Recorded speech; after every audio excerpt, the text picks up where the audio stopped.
网上有很多人都在热议这件事儿啊，很多人说这是高志凯线啊。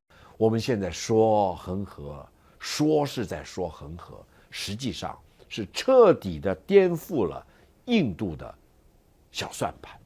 他得考虑到，用同样的麦克马洪线的错误的方式方法，我可以在恒河这边画一条线，而这条线是印度绝对不可能接受的。恒河划线这个逻辑在哪里？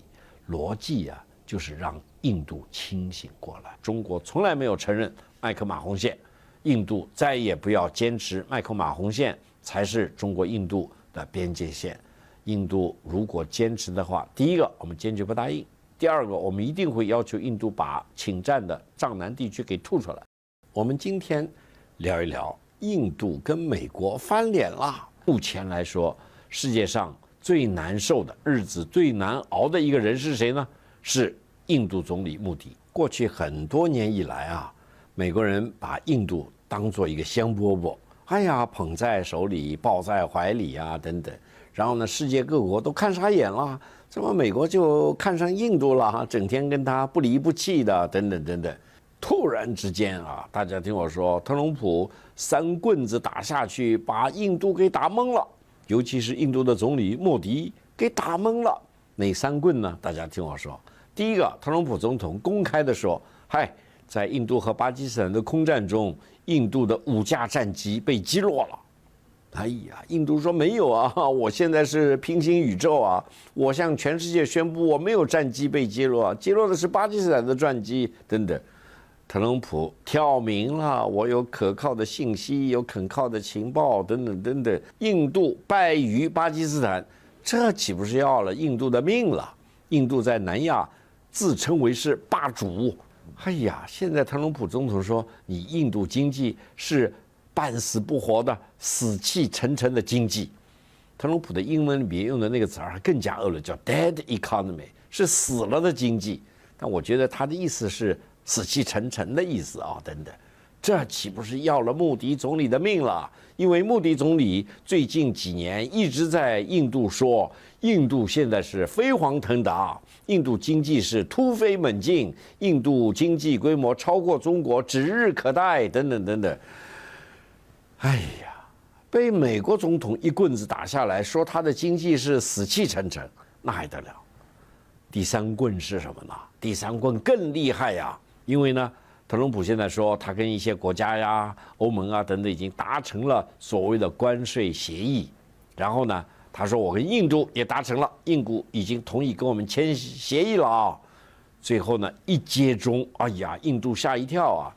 原来美国要征收印度向美国出口的产品25%的关税呀，这个在现在已经公布的那些所谓的达成协议的国家里边，征收印度的关税是数1数2的高啊，这还得了？另外一个，特朗普公开的指责印度说：“哎，你印度啊，你不准再从俄罗斯购买石油了啊！为什么呢？因为你违反了美国禁止从俄罗斯进口石油的禁令，而且呢，你印度买的量还很大，而且你买了以后不仅自己用，你还到国际市场上去倒卖，或者呢，你用俄罗斯油进行加工，把它生产的半成品或者成品再卖到世界其他的地方，从中牟利。美国现在嚷嚷着啊，要对那些违反美国的制裁，继续从俄罗斯和伊朗购买石油和天然气的国家施加刺激关税，高达500%啊！500%，那你让这些出口国、出口商怎么活下去啊？他岂不是要让印度的经济给崩溃了、崩盘了？所以啊，现在穆迪在印度国内高举着拳头，然后他说：“印度人民谁也不要相信，谁也靠不上啊，我们还是靠自己吧。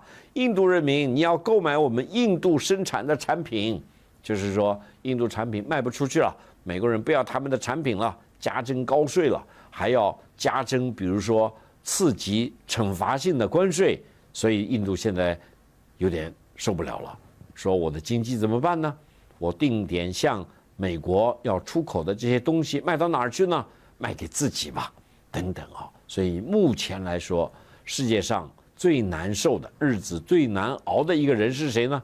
是印度总理穆迪。当然了，对于我们中国人来说的话，我们千万不能够幸灾乐祸，我们千万不要隔岸观火。哎呀，终于印度人踩着香蕉皮了，摔了一跤了。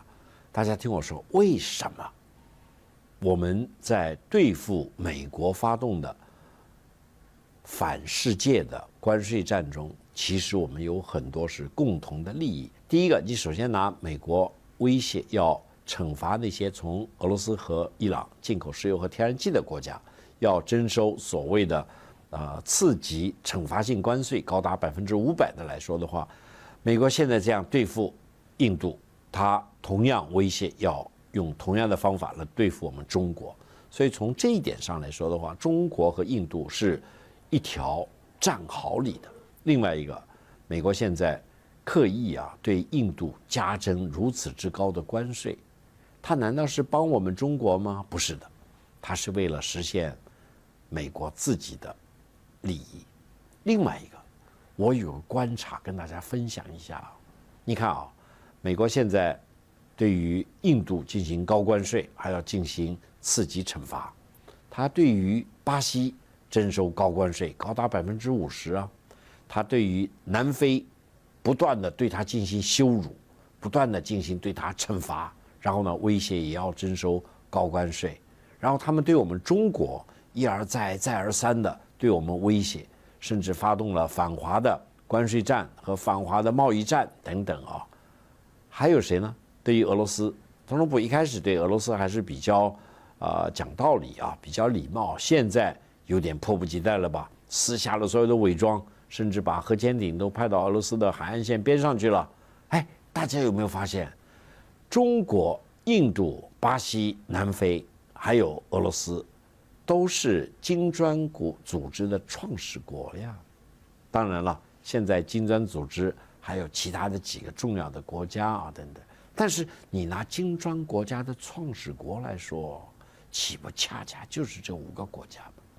难道特朗普及其政府是不小心、无意的、偶然的、高度的惩罚了这5个国家？他们偏偏就是金砖国家组织的5个创始国，还是他有一个阴谋或者有个阳谋他就想通过关税来惩罚中国、惩罚印度、惩罚巴西、惩罚俄罗斯、惩罚南非。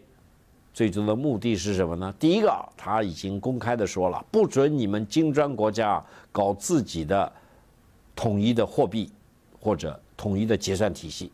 另外一个，他是不是真的梦想要打散我们的金砖组织他想胁迫一些国家要退出金砖组织当然了，到底情况怎么样，我们要仔细的看然后呢，我们再回过头来谈谈印度。印度现在压力大了，因为老百姓不答应老百姓说，过去几年差不多10几年了，我们都觉得美国是我们的朋友美国对我们非常的呵护，双手抱住我们等等等等然后呢，培养我们要跟美国人走一条路，要在反华、仇华、敌华的路上越走越远等等等等。我们也不惜一切跟着美国很紧还跟美国签了什么叫什么Quad 4国协议有些人说，这4国协议还不仅仅是一个经济的组合体，甚至有可能是一个军事战略同盟的组合体，等等等等。哎呀，我们信以为真了。现在我们才看到特朗普总统的真面目，美国的真面目等等。你没有把我们印度人当人看你没有把我们真正的当跟美国的白人平起平坐的。所以印度老百姓不答应了，印度老百姓感觉到极度的失望，甚至愤怒。这一点的话，在印度是很危险的，因为印度隔三差五他就要投票了。然后呢，穆迪现在说，那还得了，我必须摆出一种强硬的姿态，我必须在印度老百姓面前表明我是一个真正的民族主义者，我天不怕地不怕，美国我也不怕，特朗普总统我也不怕。所以他现在鼓声敲得比谁都响，口号喊得震天响，等等等等。一个是想吓退美国，但美国也不是那么容易被吓退的呀。另外一个是要鼓励印度老百姓的情绪，让他们能够站在政府这一边，站在穆迪总理这一边，跟美国人斗。印度真的应该醒悟过来啊！美国对他与其说是真正的看重发展美国和印度的关系，有可能就是想利用印度一把，还没有完全榨干的时候，就把它给吐出去了，把它给抛弃了。所以啊，我希望印度痛定思痛，真正的感觉到应该跟中国搞好关系，因为我们两个国家毕竟是邻国嘛。另外一个，妥善的解决中国、印度之间存在的领土纠纷，尤其是在东段领土啊，中国从来没有承认麦克马洪线，印度再也不要坚持麦克马洪线才是中国印度的边界线。印度如果坚持的话，第一个我们坚决不答应；第二个，我们一定会要求印度把侵占的藏南地区给吐出来。如果印度不吐的话，高志凯已经画了一条高志凯线啊，要威胁到印度。所以呢，印度还是与邻为善，与中国为善。只有这样，中国印度能够有更多的共同性，真正的走到一块儿去，解决我们之间的领土纠纷，真正的变成好朋友、好邻居。只有这样，中国、印度加在一起，我相信世界上没有一个国家，包括美国，都能够轻视我们。当然了，话是这么说，现实很残酷啊。印度怎么对付美国？美国还有什么牌？